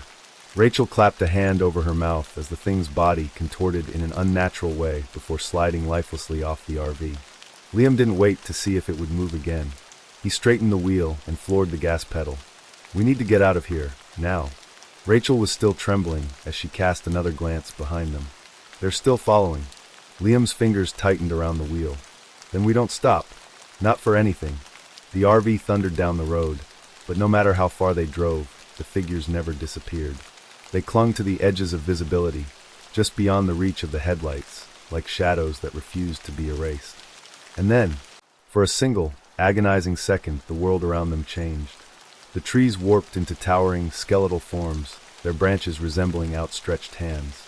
The road beneath them cracked and split like dried skin. And the figures? They were everywhere. Liam and Rachel were surrounded, the RV moving through a sea of twisted, hollowed-out forms. The moment the headlights flickered back to normal, the illusion vanished, but the weight of it remained. Rachel's voice was barely above a whisper. We're trapped, aren't we? Liam didn't answer. He just kept driving, because in the rearview mirror, the road behind them was disappearing. And ahead, there was no telling what waited in the next flicker. Liam's hands felt like they were made of stone, locked around the steering wheel as the RV rumbled forward. The road stretched infinitely ahead, swallowed in a darkness so deep it seemed to drink the light from the headlights. His knuckles were bloodless, fingers aching, but he didn't dare loosen his grip. Rachel was beside him, stiff as a corpse. She hadn't spoken in the past 5 minutes. Maybe longer. Her breathing was shallow, her fingers curled into her lap like she was bracing for impact that hadn't come yet. But what was coming? What were they heading toward? Liam risked another glance at the rearview mirror. There was nothing. Not just the road disappearing into darkness. Not just the shadows shifting like restless things. No road. No trees. No night sky. Just a black void, stretching endlessly behind them. Liam swallowed hard and faced forward again. We have to keep moving. Rachel barely nodded. What if there's nowhere left to go? Liam didn't answer. The thought clawed at his mind like nails on a coffin lid, but he couldn't let it in. Not yet. The headlights flickered again. A brief pulse of white light, and in that moment, the world changed. The trees along the road weren't trees anymore. They were tall, thin bodies, lined up like sentinels. Their hollow faces were turned toward the RV, watching. Rachel sucked in a sharp breath. Oh my God! The flicker ended. The trees were trees again. But the images lingered in their minds, burned into the backs of their eyelids like afterimages of a nightmare. Liam's foot pressed harder on the gas pedal. The RV roared forward. The road was running out. The asphalt beneath them became cracked and frayed at the edges, like old film burning in a projector. The headlights struggled against the encroaching darkness, but it didn't feel like real darkness anymore. It felt like something alive. Then, the headlights flickered again. For a split second, the RV was somewhere else. The road was gone. The sky was gone. The trees, no, the figures, were pressed against the windows, their blank faces mimicking expressions that didn't belong to them. A wide, unnatural grin. Eyes too big, too round. The flicker ended. They were back on the road. Rachel was shaking violently. Did you see that? Liam's voice was hoarse. Yeah. She turned to him, her face deathly pale. I think it's showing us what's going to happen. Liam's pulse thundered in his ears. We have to get out. Before. The road ended. Abruptly. One moment they were driving on asphalt, the next, the ground just wasn't there anymore. Liam slammed the brakes. The tires screamed. The RV skidded, metal groaning, the entire vehicle tilting forward into the void. For one terrible second, Liam thought they were going over. Then, everything stopped. The RV was frozen in place, balanced at the very edge of existence. Behind them, nothing. Ahead of them, nothing. Only the empty abyss. Rachel's breath hitched in her throat. Liam. Slowly, shaking, Liam turned his head. Something was standing in front of the RV. Not a person. Not an animal. It was a shape, barely distinguishable from the surrounding darkness. A silhouette with no features, yet it felt like it was watching them. And then, the headlights flickered. The shape was inside the RV. Rachel screamed. Liam lunged for the switch, slamming his hand against it. The lights flickered again. The figure was gone. Rachel was gasping, hand over her mouth, tears streaking down her face. Liam's chest rose and fell in ragged breaths. Then, from the darkness ahead of them, a voice. Low. Distant. Keep driving. Liam's blood turned to ice. He knew that voice. He turned slowly, his eyes moving to the passenger seat. Rachel was still sitting there, shaking wide-eyed. The voice hadn't been hers. It had been his own. The void stretched before them. The road was gone. The world had ended. And yet, Liam's hands were still on the wheel. Rachel's voice was a whisper. Liam, what do we do? He swallowed, his throat dry as bone. Keep driving. He didn't know why he said it, but something inside him knew it was the only option. He pressed the gas pedal. The RV lurched forward. There was no road, no ground, no sky, just motion. Rachel didn't speak again. Neither did Liam. Because deep inside, they both understood something now. The RV wasn't taking them anywhere. It was just keeping them moving, keeping them from seeing what happens when you stop. The headlights flickered, and the figures were waiting. I never paid much attention to AM radio stations. To me, they were relics, background noise for truckers and static-filled broadcasts no one really listened to. But now, every time I hear static, I feel the hair on my arms rise. I remember the way it would hum in the dead of night, right before the howling started. It began on the third night of our road trip. Rachel and I had planned this trip for months. A cross-country drive in our old RV, hitting scenic stops, exploring forgotten towns, and finally escaping the monotony of our dull city jobs. It was supposed to be an adventure. For the first 2 days, it was just that. We spent our time cruising down long highways with the windows down, Rachel DJing from her carefully curated playlists while I handled the wheel. The RV wasn't anything fancy, just a used Winnebago we had picked up cheap, but it was ours. A home on wheels, meant for endless freedom.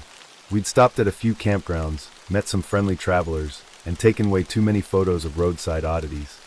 An abandoned motel with vines crawling up its faded sign, a giant fiberglass cowboy looming over a deserted gas station, and a series of warning signs about night sounds along a particular stretch of road. We laughed at those signs, until the third night. We had parked at a rest stop somewhere along Route 89. It wasn't an official campground, but it had a few picnic tables, a vending machine that barely worked, and a handful of semi-trucks parked for the night. The air smelled like diesel and distant pine. The nearest town was about 20 miles away, just far enough to feel truly alone. Rachel was already half asleep, curled up in the passenger seat, when I switched off the engine. The silence settled in around us, thick and absolute. I turned on the small battery-powered lantern we kept in the RV's main space, casting dim, flickering light onto the walls. Then I noticed the radio. I swear I had never seen it before. The RV's dashboard had a standard radio, sure, but this one was different. It was older, bulkier, built into the lower part of the dashboard like an afterthought. The knobs were worn down, the dials covered in dust. The strange part? It was already turned on. Soft static crackled from the speakers. Frowning, I reached for the dial, twisting it to see if I could find a station. The static shifted, distorting slightly, but no music or voices came through, just faint, fuzzy interference. Rachel stirred. "What are you doing?" I glanced at her. "Did you know we had this?" She blinked sleepily at the radio. "How weird. I don't remember it being there. That made two of us." I twisted the knob again, and for a brief second, I swore I heard something, a breath, a whisper, something just beneath the static. Rachel sat up. "Wait, did you hear that?" I nodded slowly. We both listened, ears straining. At first, it was nothing but white noise. Then the static deepened. It took on an almost rhythmic quality, like waves rolling in and out. Then, a howl. Low and distant, it filtered through the static like a sound carried on the wind. It didn't sound like a wolf, though, or a coyote.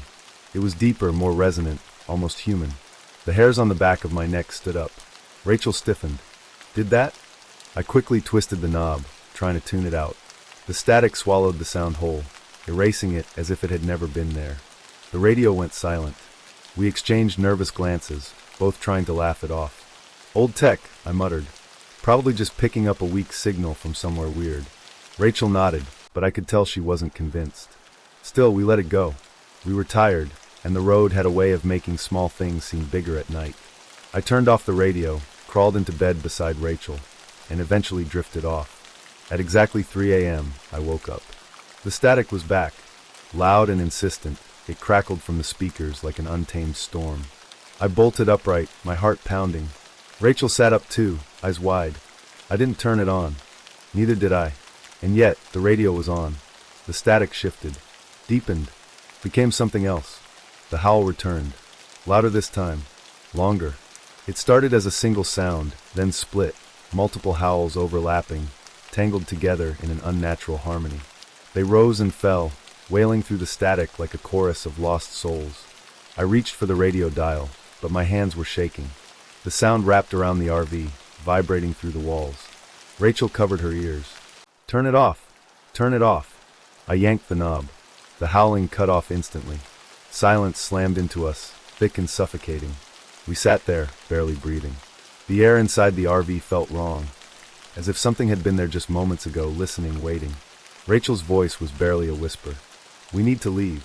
I nodded, my pulse hammering. I threw on my shoes, grabbed the keys, and fumbled to start the engine. It coughed, sputtered, then roared to life. I didn't bother with headlights. I just threw the RV into drive and pulled out of the rest stop as fast as I could. Gravel crunched beneath the tires, the dark road stretching out ahead. We didn't look back. I kept driving, heart pounding, hands tight on the wheel. We didn't talk, didn't dare break the silence. It wasn't until we were miles away, the rest stop, nothing but a memory in the rearview mirror, that Rachel finally spoke. "We're not stopping again."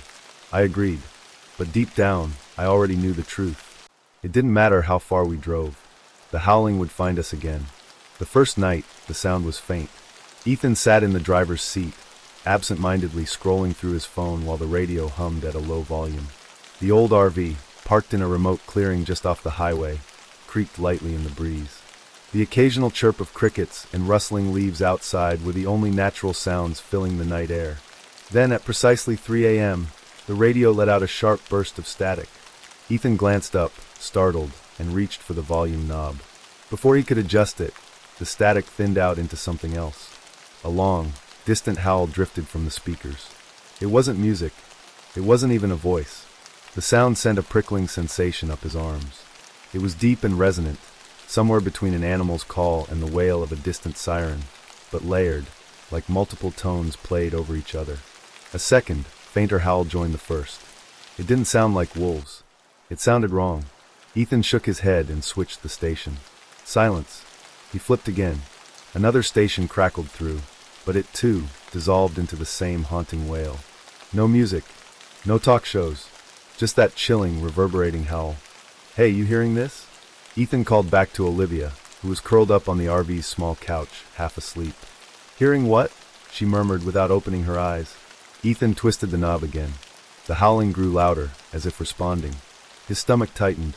He turned the radio off entirely, but for several seconds, the sound persisted. A hollow, lingering echo. That was the first night. The second night, the howling grew closer. Ethan made sure to park somewhere different this time. A small roadside rest stop miles away from the previous location. They had spent the day driving, trying to put some distance between them and the strange signal. The moment 3 a.m. arrived, however, the radio came alive again, unprompted. A shiver ran down Ethan's spine as the first low wail filled the RV. This time, Olivia sat up immediately. "Okay, that's creepy," she admitted, rubbing her arms. Ethan nodded, keeping his hand near the dial. He twisted it hard, flipping through station after station, but the sound bled through all of them. A disjointed, overlapping chorus of howls that seemed to bend and break, as if something was interfering with the signal. "We're in the middle of nowhere," Olivia muttered. "There shouldn't even be this much radio interference." Ethan tried switching the radio off, but the howling remained. He grabbed his phone, opening a radio streaming app. Same sound. A cold, crawling fear settled in his gut. This wasn't just some rogue frequency. It was following them. "I don't like this," Olivia said. Her voice was barely above a whisper. "It's like it knows we're listening." Ethan hesitated before nodding. He reached for his keys and turned the RV engine on. The headlights cut through the darkness outside, illuminating the empty rest stop. No movement, no sign of animals or people. Just the vacant parking lot and the skeletal outline of trees beyond. But the howling, it grew distorted, warped, like something moving, shifting closer but remaining unseen. Then, just as quickly as it had started, the sound cut off. The radio returned to normal. Ethan and Olivia exchanged a tense glance. "We're leaving," Ethan said. The third night, the howling came from outside the RV. Ethan drove for most of the day, trying to outpace whatever was happening. He didn't tell Olivia, but he kept checking the time, making sure they'd be somewhere safe before 3 a.m. He didn't know if it would make a difference, but it was all he could do. They parked in an open area that night, a large, desolate gas station lot with only a single flickering streetlight keeping them company. The station itself was abandoned, its windows boarded up, its pumps rusted over. No civilization for miles. It seemed like the best place to eliminate any external interference. "Do you think it'll happen again?" Olivia asked quietly as she sipped a cup of tea. She hadn't said much all day. The exhaustion and fear were starting to show in her eyes. "I don't know," Ethan admitted, "but I'm going to stay up, just in case." Olivia sighed and curled up in her blanket, though he doubted she'd actually sleep. He leaned against the dashboard, hands gripping the steering wheel even though the RV was off. Then, at 3 a.m. exactly, the radio clicked on by itself. Ethan flinched. His fingers tightened. The static was back, but this time, there was something underneath it. The same eerie howling, but layered with something else. A whispering. He turned the volume up slightly, pulse hammering. "Ethan." Olivia's voice was barely audible, but it made his blood run cold. She wasn't looking at the radio. She was looking outside. The moment he turned his head, every muscle in his body locked up. Beyond the windshield, just past the reach of the streetlight, dark shapes stood along the edge of the lot. Figures. Tall, gaunt, and unmoving. Their features were impossible to make out in the darkness, but Ethan could feel their eyes. Watching. Listening. A new sound crept through the speakers, soft at first, then clearer. It wasn't a howl anymore. It was breathing. Heavy, strained breathing, coming from just outside the RV. Olivia clutched his arm. "We need to go." Ethan didn't hesitate. He twisted the keys in the ignition, heart racing, hands shaking. The RV roared to life. As the headlights flickered on, the figures vanished. The howling cut off. The radio went silent. Ethan floored the gas pedal, peeling out of the lot as fast as he could, the back tires kicking up dust and gravel. He didn't stop. Not until the gas needle dipped dangerously low, and exhaustion forced them to pull over hours later. Neither of them spoke. They didn't need to. Whatever was happening, it wasn't over. And tomorrow night, it would happen again. That night, I stayed awake, my eyes locked onto the glowing red digits of the RV's clock. 2:59 a.m. I held my breath as the radio clicked on by itself. The howling came again. But this time, something was different. It wasn't just a single howl. It was layered, as if multiple voices, no things, were crying out at once. The sound stretched and twisted, transforming into something that sounded eerily close to human screaming. I lunged forward and twisted the radio knob, trying to turn it off. The dial wouldn't budge. The volume increased. A static-laced voice whispered beneath the howls, a voice I couldn't quite make out. Then, the radio went silent. For a second, all I could hear was my own breathing. Then something outside the RV let out a deep, guttural growl. My hands were trembling as I turned to the front windshield. The headlights were off, but the moonlight cast just enough illumination to reveal movement. Shapes. I squinted. At first, I thought they were trees swaying in the wind. But trees don't move toward you. A group of dark figures stood just outside the edge of the road, barely visible against the blackened forest beyond. Their forms were indistinct, shifting like smoke, but they had eyes. Or at least, the reflection of them. pinpricks of dull silver gleaming in the darkness. And they were staring at the RV. I swallowed hard, my throat dry as sandpaper. A shape moved closer. I scrambled for my flashlight, switched it on, and shined it through the windshield. The beam hit nothing. The figures had disappeared. I turned it off. They were back. I turned it on again. Gone. I turned it off. Closer. Panic surged through my chest. I slapped my hand on the horn, letting it blare into the night. Everything went still. The figures melted into the shadows, vanishing completely. But the feeling of being watched remained. I stayed in the driver's seat for the next hour, gripping the wheel like a lifeline, my ears straining for any more sounds. And then, at exactly 4 a.m., the radio crackled back to life. But there was no howling this time. Instead, there was breathing. Deep. Slow. Right up against the microphone. "You shouldn't be here." The voice was male, hoarse, like someone who hadn't spoken in years. I reached for the radio, fingers shaking. Who is this?" I whispered. The voice chuckled. But it wasn't a normal laugh. It was layered, broken, as if more than one person was speaking at once. "You hear us now?" The static swelled. "You see us now?" A burst of ear-piercing feedback shrieked through the speakers. I twisted the knob furiously, but the volume wouldn't lower. "You belong to the signal now." I yanked the power cord from the radio. Silence. I sat there, pulse hammering. The air inside the RV felt wrong. Thick. Heavy. I turned to look at the rearview mirror. There was someone in the back. A silhouette, barely visible in the dim glow of the dashboard. My heart lurched into my throat. I spun around in my seat. Nothing was there. But in the mirror, the figure remained. Closer. I don't remember falling asleep. One moment, I was gripping the steering wheel, refusing to take my eyes off the mirror. The next, I was jolting awake to the sound of my phone's alarm. 7:45 a.m. I blinked blearily, looking around. The sun was rising, the first hints of light breaking over the tree line. Had I imagined it all? I reached for my phone, needing to check my messages, something to ground me back into reality. But when I unlocked it, my stomach dropped. It still said 3:01 a.m. I opened my messages. They were all gone. My call log? Empty. I flipped to my photo album. There was only one picture. A black screen. No, wait. Not entirely black. Something was in the darkness. 2 pinpricks of silver light. Staring at me. I twisted the key in the ignition, desperate to get out of there. The engine coughed, sputtered, and finally roared to life. I shoved the RV into drive and hit the gas. The trees blurred past. The road twisted ahead of me. I didn't care where I was going. Anywhere was better than here. But as I sped away, the radio turned on again. The howls returned. Not distant. Inside the RV. Something was breathing behind me. And then the voice whispered, right in my ear. We never left. The RV roared down the road, tires screeching as I pushed the accelerator harder than ever before. My hands were locked around the steering wheel, knuckles white, pulse hammering. But the howling followed. It wasn't fading behind me like I had hoped. It was inside now, twisting around the walls of the RV like a living thing.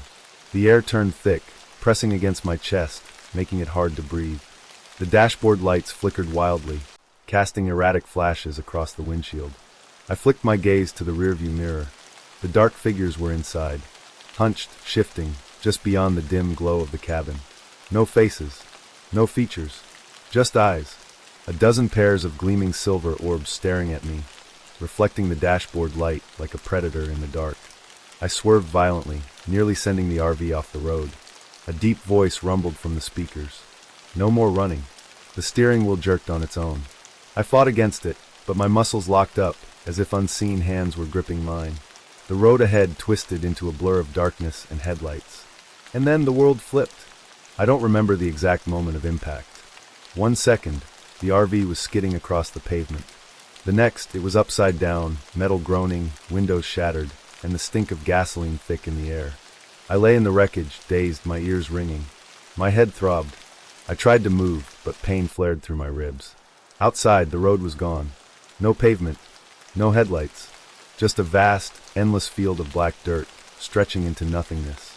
The trees that once lined the roadside were no longer there. The sky above was wrong, too dark, the stars too bright, like holes punched into an empty void. Then I heard it. The static, hissing softly from the wrecked radio, still somehow functioning despite the crash. And beneath the static, the howling. But this time, it wasn't coming from the speakers. It was all around me.